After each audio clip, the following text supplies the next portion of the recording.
साल 1671 में दिलेर खान लगभग 30,000 की पठानी सेना लेकर बुरहानपुर से निकला और नासिक के पास के इलाकों में उसने हड़कंप मचा दिया। उस क्षेत्र के कई किले मराठों के कब्जे में थे। उन्हीं में से कनेरगढ़ नाम का एक पहाड़ी किला भी मराठों के कब्जे में था। दिलेर खान कनेरगढ़ जीतने के लिए तेजी से निकल पड़ा।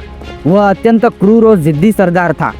छत्रपति शिवाजी महाराज का एक करीबी सरदार सिर्फ 700 मराठा सैनिकों के साथ कनेरगढ़ के इलाके में ही अपनी छावनी लगाकर बैठा हुआ था, क्योंकि किस समय मुगलों की सेना स्वराज्य में घुस सकती है इसका कोई अंदाजा नहीं था। इसी वजह से सिर्फ 700 सैनिकों की टुकड़ी स्वराज्य की सीमाओं की गश्त कर रही थी और इसी सैनिक टुकड़ी का नेतृत्व कर रहे थे सरदार रामजी पांगेरा। रामजी पांगेरा बहुत ही शूरवीर सरदार थे। प्रतापगढ़ के पास अफजल खान की सेना से बड़े ही शौर्य के साथ लड़ने वाला, अग्नि जैसा उग्र और सूर्य जैसा तेज रखने वाला सरदार थे रामजी पांगेरा। एक दिन भरी दोपहर में रामजी को एक जासूस ने बताया कि औरंगजेब का खास सरदार दिलेर खान पठान हजारों घुड़सवारों के साथ कनेरगढ़ पर कब्जा करने आ रहा है। सच में दिलेर खान की फौज बहुत ही बड़ी थी और उसके सामने रामजी की सेना कुछ भी नहीं। दिलेर खान की फौज में हजारों पैदल सैनिक, हजारों घुड़सवार थे और वही रामजी पांगेरा की फौज में मुट्ठी भर गिने चुने 700 मराठा सैनिक। रामजी पांगेरा दिलेर खान के फौज के बारे में पता चलते ही अपने पास ही के कनेरगढ़ पर जाकर सुरक्षित रह सकते थे। वहां उन्हें कोई परेशानी का सामना नहीं करना पड़ता, मगर रामजी पांगेरा के अंदर बहता हुआ गर्म मराठा खून उन्हें रोक रहा था। दिलेर खान ने मचाई हुई तबाही की बात सुन रामजी का खून खौल उठा।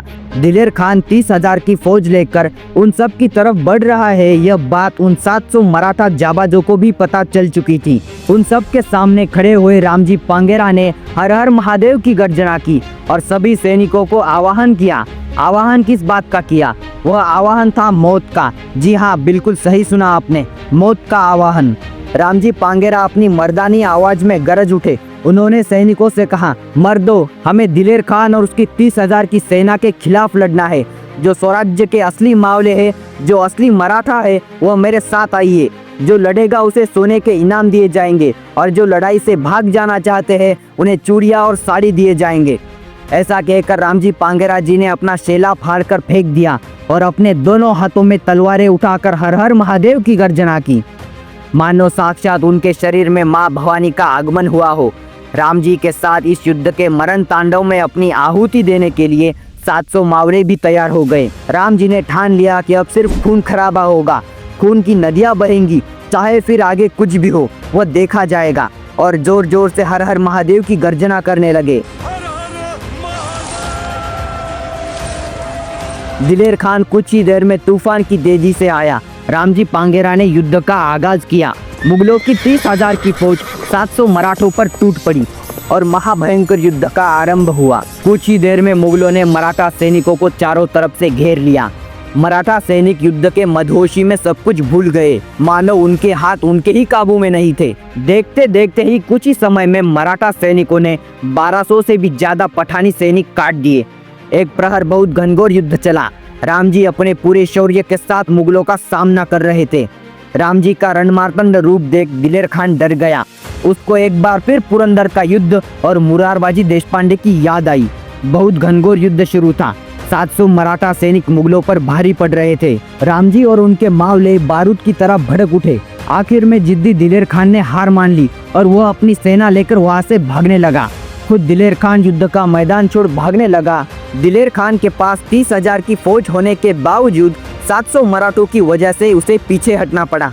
रामजी पांगेरा ने दिलेर खान और मुगलिया सल्तनत को दिखा दिया कि मराठा सैनिक कभी मौत से डरते नहीं, बल्कि वह मौत का सामना डटकर करते हैं।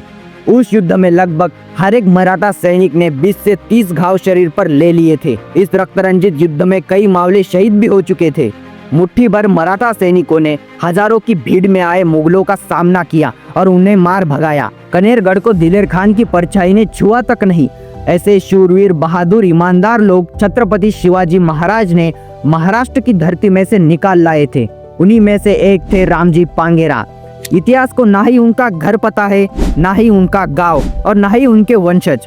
उसको पता है सिर्फ और सिर्फ उनका महान शौर्य और उनका पराक्रम। अगर आपको यह वीडियो अच्छी लगी हो तो इस वीडियो को लाइक जरूर कीजिए और ऐसे ही कई सारे और शूरवीरों की गाथाएं सुनने के लिए हमारे चैनल को सब्सक्राइब कीजिए।